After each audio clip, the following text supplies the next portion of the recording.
Shalom, baiklah saat ini saya akan memaparkan materi dari mata kuliah Manajemen Perguruan Tinggi dengan dosen pengampu.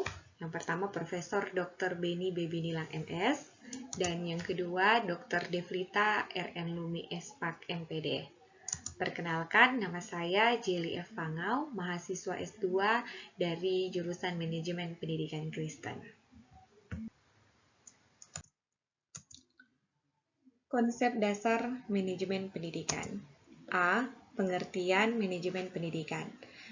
Manajemen pendidikan secara umum adalah suatu proses perencanaan, penyusunan, pelaksanaan, pengawasan, dan pengelolaan segala sumber daya yang berupa manusia, uang, material, metode, mesin, market, waktu, dan informasi untuk mencapai tujuan dengan efektif dan efisien dalam bidang pendidikan.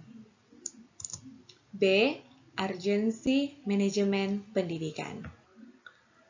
Manajemen pendidikan pada hakikatnya merupakan suatu proses kerjasama dalam rangka mencapai tujuan pendidikan yang telah ditetapkan sehingga keberadaannya menjadi sangat penting dalam mengelola program pendidikan itu sendiri dengan adanya kerjasama di antara personal lembaga pendidikan, maka akan memudahkan pelaksanaan kegiatan dalam dunia pendidikan itu sendiri.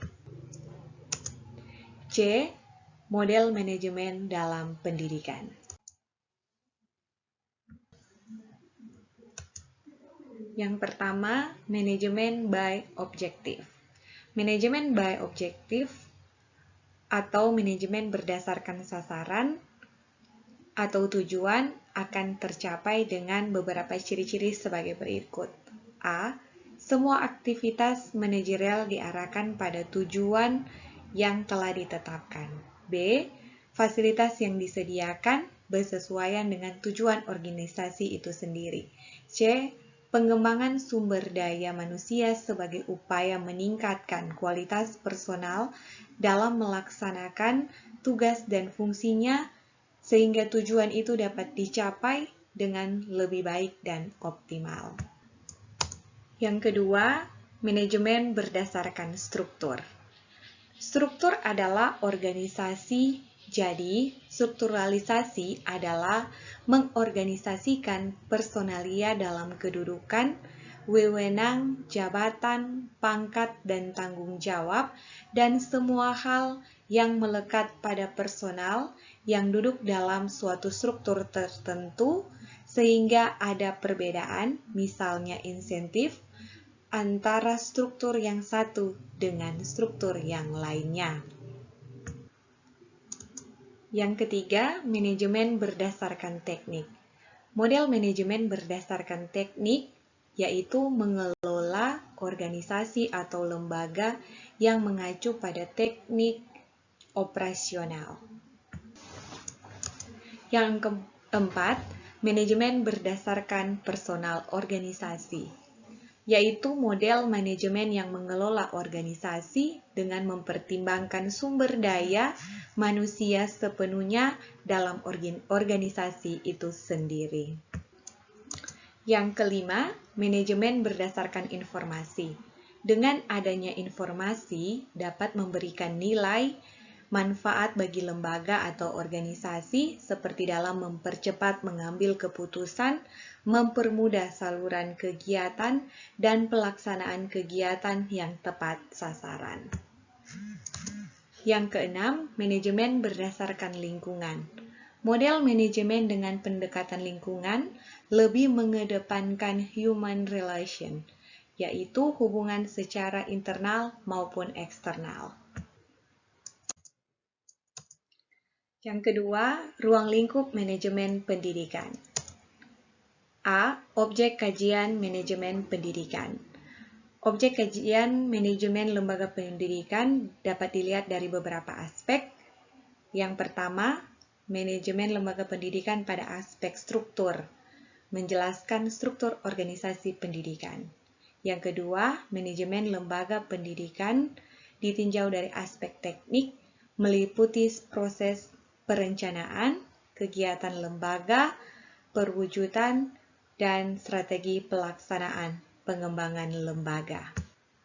Manajemen lembaga pendidikan dilihat dari unsur personalia, menekankan pada penempatan personalia, studi kelayakan guru, dan lembaga pengelolanya. Kemudian, manajemen lembaga pendidikan ditinjau dari aspek informasi, meliputi sistem informasi lembaga pendidikan, sistem kontrol internal dan eksternal lembaga, pengawasan pegawai, respon manajerial terkait untuk masalah di dalam dan di luar lembaga.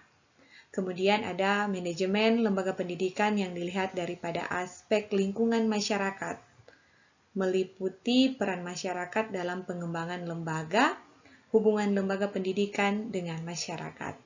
Dan kemudian ada manajemen lembaga pendidikan dari aspek keterampilan manajerial, berhubungan dengan profesionalitas kerja pelaku pendidikan. Selanjutnya ada manajemen lembaga pendidikan ditinjau dari aspek pengembangan sumber daya manusia, terdiri dari pendidikan dan pelatihan manajerial kelembagaan kependidikan itu sendiri.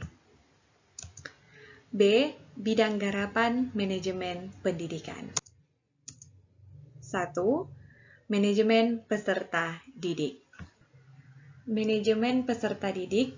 Peserta didik merupakan subjek pendidikan di mana semua aktivitas yang dilakukan di lembaga pendidikan, sekolah ataupun universitas pada akhirnya bermuara. Yang kedua, manajemen kurikulum. Manajemen kurikulum merupakan salah satu bidang garapan manajemen pendidikan yang sangat penting. Karena pada dasarnya, kurikulum adalah alat untuk mencapai tujuan pendidikan nasional yang telah ditetapkan dalam Undang-Undang Sisdiknas. Yang ketiga, manajemen personalia. Manajemen personalia. Istilah manajemen personalia dimaknai sebagai suatu ilmu yang mempelajari cara bagaimana memberikan fasilitas untuk perkembangan pegawai dan rasa partisipasi pegawai dalam suatu unit kegiatan. Yang keempat, manajemen sarana dan prasarana. Manajemen sarana dan prasarana merupakan suatu kegiatan untuk mengatur dan mengolah sarana dan prasarana pendidikan secara efektif dan efisien dalam rangka pencapaian tujuan pendidikan yang telah ditetapkan. Yang kelima, manajemen pembiayaan pendidikan. Pembiayaan pendidikan merupakan unsur yang sangat penting bagi penyelenggaraan pendidikan, sehingga proses pendidikan tidak dapat terlaksana dengan baik tanpa ditopang dengan adanya biaya. Untuk itu, biaya sangat dibutuhkan dalam proses pendidikan. Yang keenam, manajemen tata usaha, tata laksana pendidikan. Tata usaha atau tata laksana merupakan unit kerja pendukung dalam suatu organisasi sekolah ataupun universitas yang mempunyai kedudukan penting dan strategis dalam pencapaian tujuan suatu lembaga. Yang ketujuh, manajemen hubungan masyarakat. Istilah hubungan sekolah dengan masyarakat merupakan terjemahan dari Public School Relation yang bermakna hubungan timbal balik antar lembaga pendidikan sekolah ataupun universitas dengan masyarakat atau lingkungan terkait.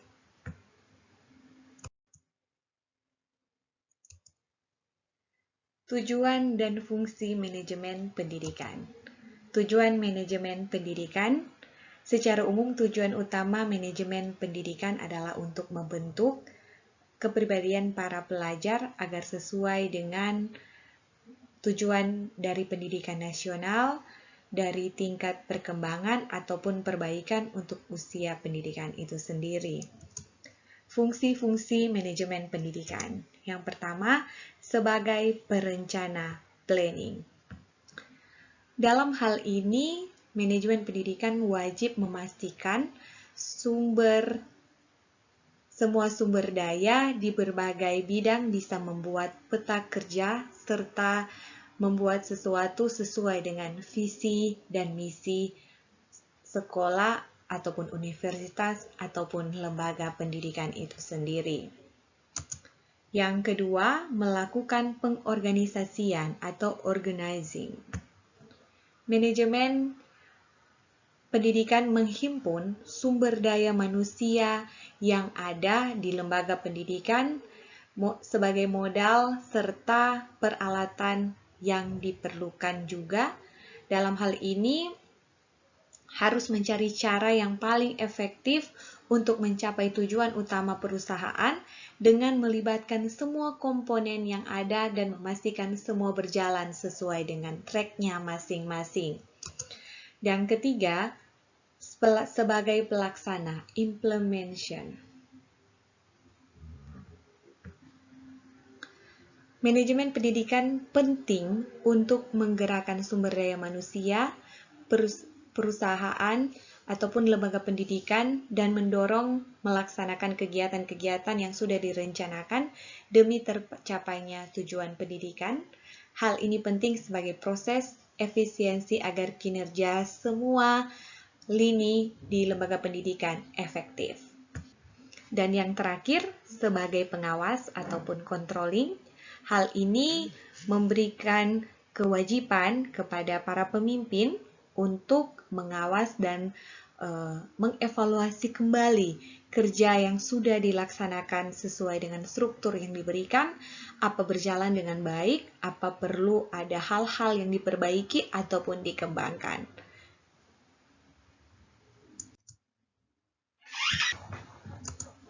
Demikian presentasi saya, terima kasih.